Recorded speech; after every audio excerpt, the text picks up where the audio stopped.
मेरी प्यारी बहनों, आज मैं आप लोगों के लिए कहरऊ लेकर आई हूँ। उसको सुनिए, आप लोगों को अच्छा लगेगा। और मेरे चैनल को लाइक करिए, सब्सक्राइब करिए। आप लोगों का मैं ज़्यादा टाइम नहीं लूँगी, आप लोग सुनिए मेरा गाना।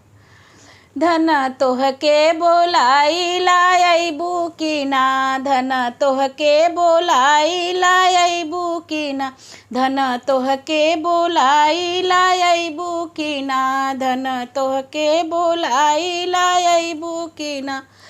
कैसे कयाई राजा तोहरी से जरिया, कैसे कयाई राजा तोहरी से जरिया। देखा अम्मा तोहार जगत बाटी की ना, देखा अम्मा तोहार जगत बाटी की ना। अम्मा जगै धन जागन द्या हो, अम्मा जगै धन जागन द्या। देखा अम्मा हमें जनमवनी की ना, देखा अम्मा हमें जनमवली की ना। धन तोहके बोलाई लायबू की ना, धन तोहके बोलाई लायबू की ना। कैसे कयाई राजा तोहरी से जरिया, कैसे कयाई राजा तोहरी से जरिया। देखा भाभी तोहार जगत बाटी की ना, देखा भाभी तोहार जगत बाटी की ना।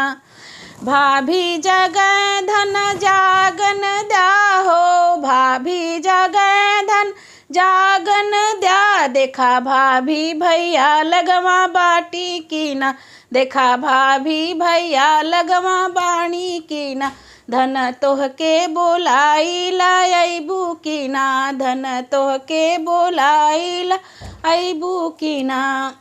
कैसे कयाई राजा तोहरी से जरिया, कैसे कयाई राजा तोहरी से जरिया। देखा बहिनी तोहार जगत बाणी की ना, देखा बहिनी तोहार जगत बाणी की ना। बहिनी जगै धन जागन द्या हो, बहिनी जगै धन जागन द्या। देखा बहिनी के घर बर कैली की ना, देखा बहिनी के घर बर कैली की ना।